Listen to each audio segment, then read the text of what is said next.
What is up guys, EJO here, back with another video. A while back ago I helped a friend of mine with a complete front brake job, so I decided I should take the opportunity to make a how-to video on that. So the first step is obviously to remove the wheels, and then I like to open up the cap for the brake reservoir and make sure that the level isn't too high, because what will happen is when you go to press the pistons in on the brake caliper to make room for the new thicker brake pads, you might spill out some fluid from the container. And if that's the case, you might want to remove some fluid with, for example, a turkey baster. So anyways, I spray down the bolts here with some penetrating fluid and brushing them down with a wire brush. And then with a 14mm socket, I remove the first two bolts.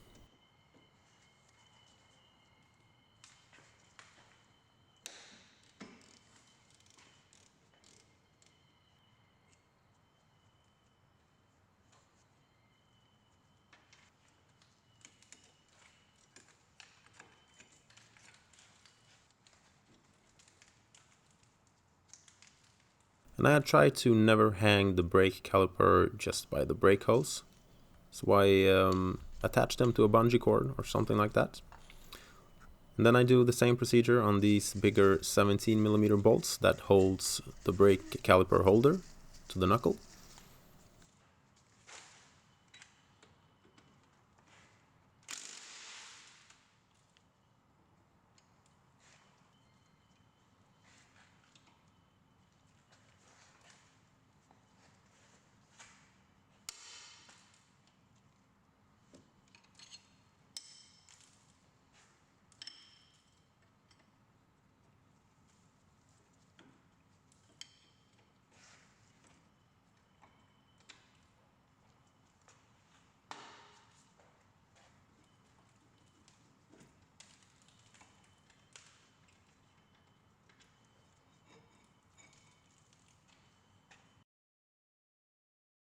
Then the brake rotor is just free to be removed.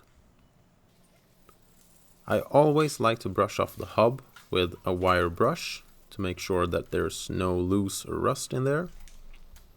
Because what can happen if you got some loose rust between the rotor and the face of the hub, that can make it can cause some brake judder when you're driving along and some vibrations when you're braking.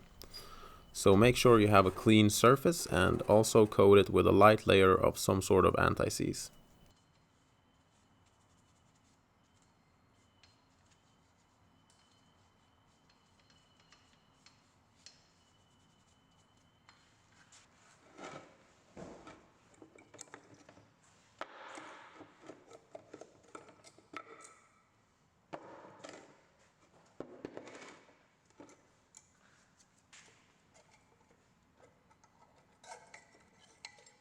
Now you should always replace these brake shims here, but my friend didn't buy new ones, so we're just gonna have to clean them up and reuse them.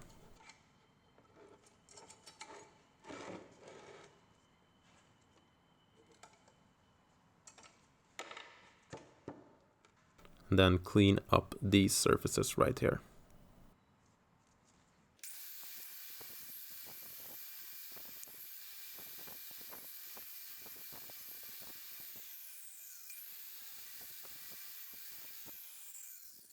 And it's really important to also put some sort of anti-seize in behind the brake shims, because what happens otherwise is that, well, even if the brake shims themselves doesn't rust because they're made of out of brass or some sort of similar material, rust forms underneath, and then what's happening is that the brake pads can get squeezed together and they won't move freely as a result.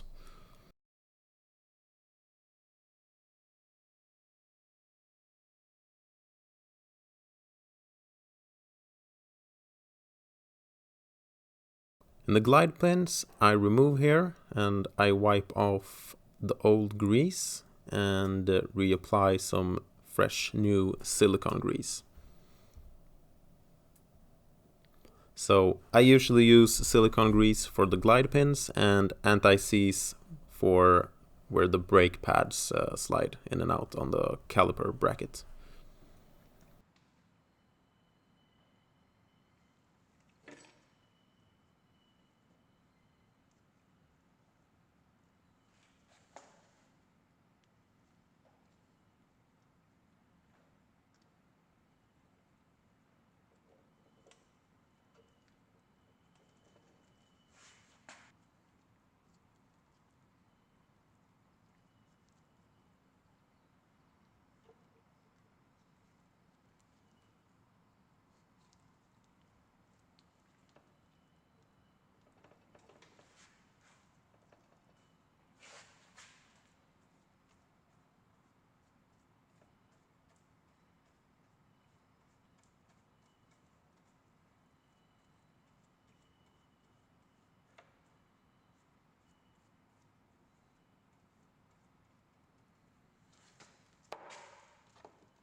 And then I applied just a little bit of anti-seize over the brake shims themselves.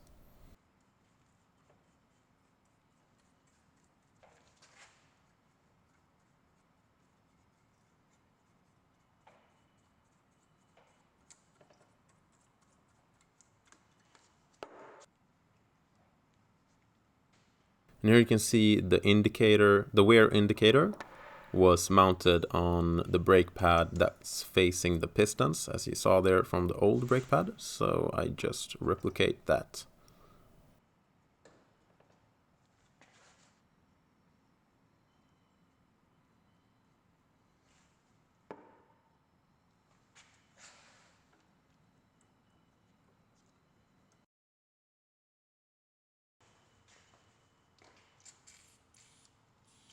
When we tried to press in the brake pistons on this caliper, particularly this right front caliper, it was very stuck. So what can help in some cases is if you loosen up the bleeder valve.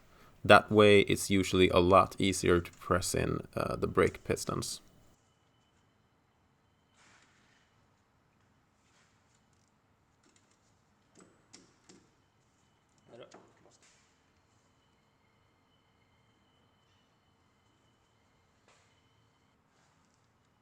And in this case, it worked actually pretty good. So that is a good tip I can recommend if you have trouble getting the brake pistons pressed in.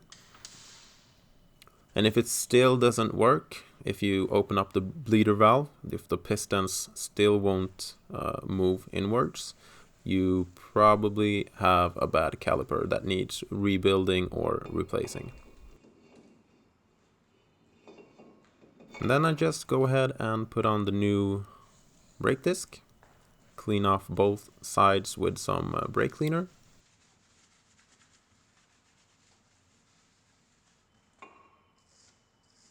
Then carefully brushing off any surface rust from the pistons and the inside of the brake caliper.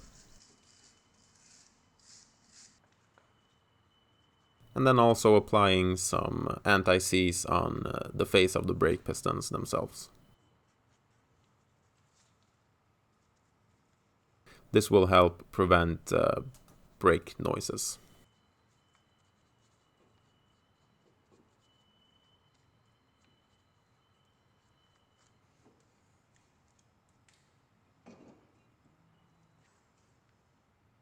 I apply a little bit of blue Loctite to the bolts.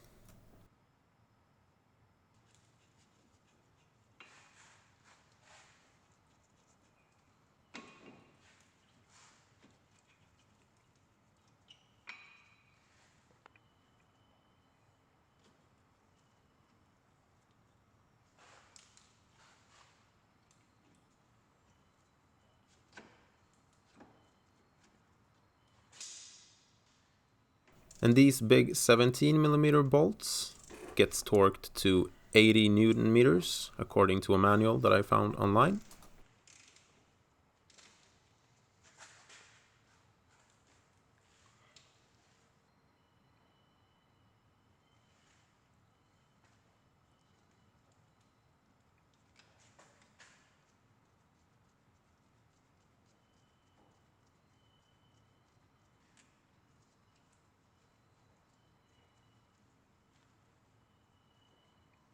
And these smaller bolts that holds the brake caliper to the holder gets torqued to 38 Newton meters according to the same manual.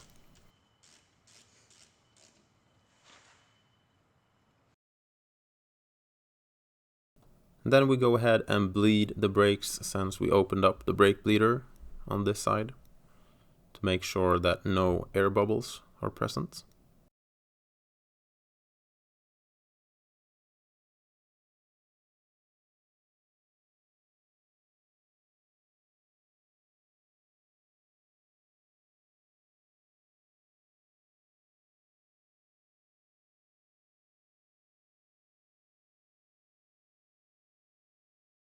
And here you can see me just double checking the function of the brakes before we go out on a test drive. So my friend is pressing the brakes while I try to turn them, and then I turn them while he's not pressing down the brakes and make sure that they are moving freely, which they were.